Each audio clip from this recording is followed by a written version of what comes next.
매우 중요한 지적을 해주신 것 같은데 실제로 피크 타임 외에 나머지 시간들은 엄청나게 사실 전력이 남아 도는 상황이고 발전 통제하느라고 재생에너지 공급도 안 받고 뭐 소위 풍력 발전기를 세워놓거나 이런 경우가 많다는 거 아닙니까 이미? 이 부분에 대해서 이따가 저기 산업부에서 하든지 기후부가 하든지 좀 세부 설명이 필요할 것 같아요. 좀 우리 국민들께도 설명을 좀 해야 되고 제가 이 부분과 관련해서 하나 좀 지적하고 싶은 게 그러니까 이 다른 나라와 비교는 좀 2차적으로 하더라도 전기요금을 요금 체계를 좀 바꿔야 아까 말씀하신 대로 전력이 남아 도는 시간에는 싸게 피크 타임으로 좀 부족해 보이는 그때는 비싸게 이 전력 요금 탄력 요금제라 그랬나요? 이거는 기후부가 준비하고 있는 거죠 지금. 시간대별 요금제를 올 초에 바꿨습니다. 그래서 낮 시간에 태양광이 많을 때 값을 낮추고요. 피크 시간대 값을 높이는 걸로 현재 그럼 전력 요금 체계가 이미 그렇게 바뀌었어요? 일부 바뀌었습니다. 가정용은 아니죠. 네, 산업용 바꿨습니다. 산업용만. 네. 근데 사실 가정용도 결국은 나중에 확대해야 되는 거겠죠. 그렇습니다. 제주도부터 시작해서 전국으로 확대해 나가야 되는 계획입니다. 그리고 평균적인 전력 전기 요금 수준은 좀 어떻습니까? 냉정하게 지금 물가 관리 때문에 네. 좀 얘기하기 어렵긴 한데 보통은 산업용 전기요금이 더 싸고 가정용 전기요금이 비싼 게 세계적인 추세입니다. 왜냐하면 기업들은 국제 경쟁을 해야 되니까요. 근데 참고로 말씀드리면 우리가 산업용 전기요금이 180원이고요.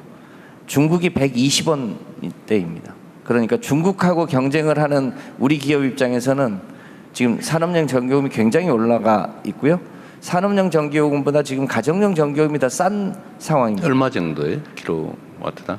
160원대. 20원 정도 차이가 네, 차이가 납니다. 납니다. 산업용이 더 비싸게 내고 있다. 산업이 훨씬 비싼 전기요금을 물고 있어서 국제 경쟁을 하는 특히 철강이나 석유화학이 그런 면에서 좀 어려움이 있습니다. 물가 부담이나 국민들의 이제 지금 소득 문제가 없다면 사실은 가정용 전기요금을 조정을 해야 되는 상황이군요. 그렇습니다. 보통은 국제 경쟁을 하지 않는 영역이 조금 더 부담을 하고요. 그런 편인데 우리나라는 그러면 이제 서민들의 전기요금 부담이 이제 문제될 텐데 저소득층 또는 고소득층의 전기요금 차이는 지금은 누진제 형태로 그렇습니다. 반영되는 외에는 없는 거죠. 네, 가정용은 누진제로 지금 억제시키고. 그래서 저소득층에 대한 예를 들면 전기요금을 전면적으로 가정용을 좀 올린다고 하면 저소득층에 대해서는 일종의 바우처 형태로 지원하는 또 요금 체계상 지원하는 방법이 있을 텐데 그때 전기요금 체계 자체에서는 누가 고소득자인지 저소득자인지 알 수 없으니까 결국 바우처 제도를 도입하는 수밖에 없겠네요. 네. 지금 연간 우리 바우처 전기요금 관련된 바우처 예산이 얼마쯤 되는지 아시는 분 계세요? 대략 한 8천억 1조 원이 조금 안 되는 걸로 알고 있습니다. 너무 적네요. 네. 뭐 나중에 또 한번 정책 토론 한번 해봐야 될 것 같습니다. 네. 네. 네. 잠깐만 하나만 더 이야기해. 아까 히트펌프 얘기하셨는데 지금 유럽은 히트펌프로 엄청나게 빨리 많이 전환했죠. 예, 근데 굉장히 많이 히트펌프. 우리나라는 지금 러시아 전쟁 때문에 빨리 전환했다고 하는 것 같은데 우리나라는 히트펌프를 현실적으로 별로 많이 쓰지는 않는 것 같아요. 예, 맞습니다. 그 아까 저기 그 뭐라 그랬더라 이게 좀 아직은 비용이 더 비싸서 비쌉니다. 그렇다 하는 얘기인데 그럼 예. 유럽은 비싼데도 전환을 한 거 아닙니까? 근데 사실 좀 기후적인 영향도 많이 있고요. 그러니까 우리나라가 히트펌프 설치하기에 좀 기후적으로 불리한 측면도 있긴 있는데요. 그래서 현재 어떤 거예요? 기후적으로 어때서 그렇습니까? 너무 춥고 너무 덥고 너무 기후 춥구나. 변화가 너무 커. 유럽도 마찬가지 아닌가요? 예, 우리나라가 훨씬 심합니다.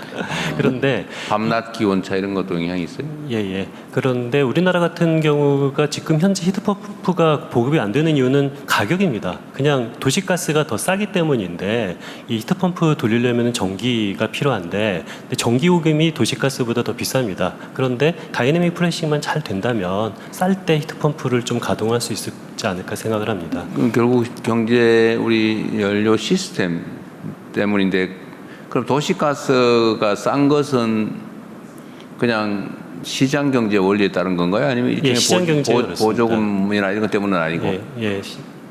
그 방법이 뭔가요? 그 가스 요금을 올려 세금을 그래서 히트펌프를 사용할 수 히트펌프를 있는 지원을 해주고 그 지원금을 가스 요금의 부담금 형태로 부과하거나 이래야 되는 히트펌프를 가동할 수 있는 전기요금이 지금은 비싼데요. 히트펌프 가동할 수 있는 전기요금이 그 전기가 남을 때 그 다이내믹 프레싱으로 전기가 남을 때 그 남는 전기를 히트펌프에 좀 싸게 공급을 하면은 이 시장 그러면 아까 경제가 얘기한 대로 가정용 전기요금도 예를 들면 낮에는 싸게 저녁 때는 비싸게 이렇게 적용을 하면 히트펌프의 이런 비효율 문제는 어느 정도는 해결될 수도 있겠네요.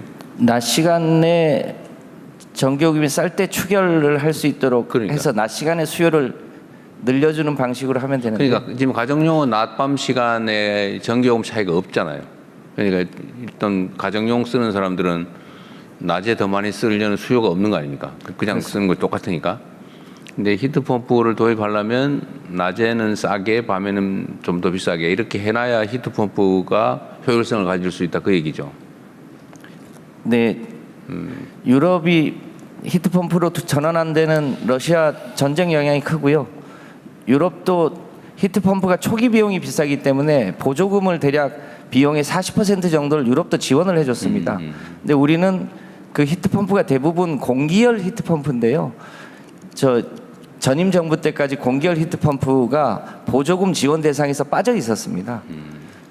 지금은 이제 만약에 그 한다면 보조금 정책이 이제 들어와서 본격적으로 보급을 할 수 보조금 있게 정책도 해야 됐고요. 되고 근데 문제는 요금 체계를 교정하지 않으면 효율성이 그렇게 많이 개선되지는 않는다는 얘기인데.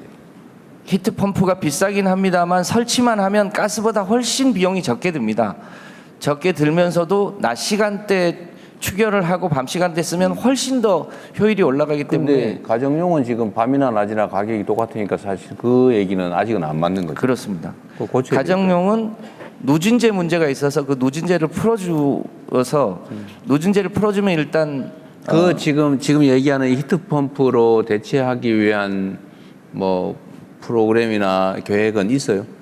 올해 가정용 히트펌프를 제주도하고 가스 배관이 연결되어 있지 않은 남해안 쪽에 보급을 시작했습니다. 그래서 내년부터는 신축하는 아파트나 단독주택은 선택할 수 있도록 해서 가스 배관이 없는 아파트나 일반 주택이 이제 본격적으로 늘어날 예정으로 있습니다.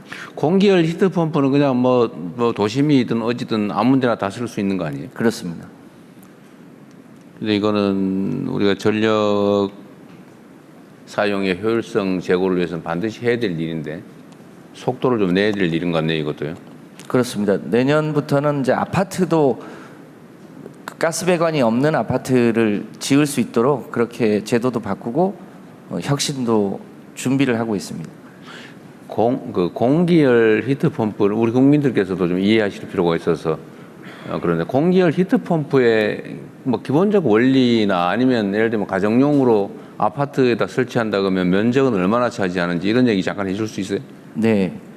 우리가 아는 공기열 히트펌프가 에어컨 냉난방 시스템하고 똑같은데요. 그 정도 수준이? 그 실외기에다가 조금 기능을 추가했어요. 거기 실외기에다가 바닥 난방을 연결하는 추결조를 하나 추가로 붙이는 겁니다. 에어컨 정도의 실외기에다가 예, 거기다가 한 200kg 정도 이제 물을 담는 통을 하나 추가로 담고요. 물을 데우거나 예, 바닥 난방하고 온수를 같이 하나의 실외기로 움직인다 이렇게 보시면 됩니다. 그러면 이제 난방을 해결하는 거예요? 냉난방, 그러니까 냉방은 에어컨으로 해결하고요. 바닥 난방과 온수는 그걸로 같은 시스템으로 추결조로 활용. 금액은 얼마 정도예요? 현재는 대략 한 가구당으로 한다면. 현재는 별도로 설치하면 1,400만 원 정도 드는데요. 그거를 이제 시스템 에어컨하고 통합해서 하면 훨씬 비용을 절약할 수 있게 됩니다. 그래서 신규 에어컨 설치는 아예 히트펌프 겸용으로 통합형. 통합형으로 하면 된다는 거고 한 1,000몇백만 원 드는데 대개 한 40% 정도를 유럽은 지원했다. 우리는 얼마 지원하는 거예요? 지금 저희는 초기에 현재는 지방정부 포함해서 70% 지원하는데요. 이제 그건 아주 초기여서 그렇고요. 좀 지나면 50% 이하로 줄여나갈 수 있을 거라고 보고 있습니다.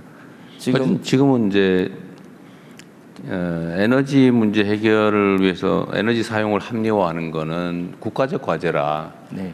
최대한 많이 신속하게 좀 전환해 나가야 되기 때문에 예산 부담은 좀 더 늘리는 것도 검토해야 될 것 같습니다. 지금 70% 정도면 그러니까 지금 아까 충분히- 50% 이하로 내릴 네. 생각부터 하고 있는 것 같아서 일단 충분히 확보된 다음에 서서히 내리는 걸로.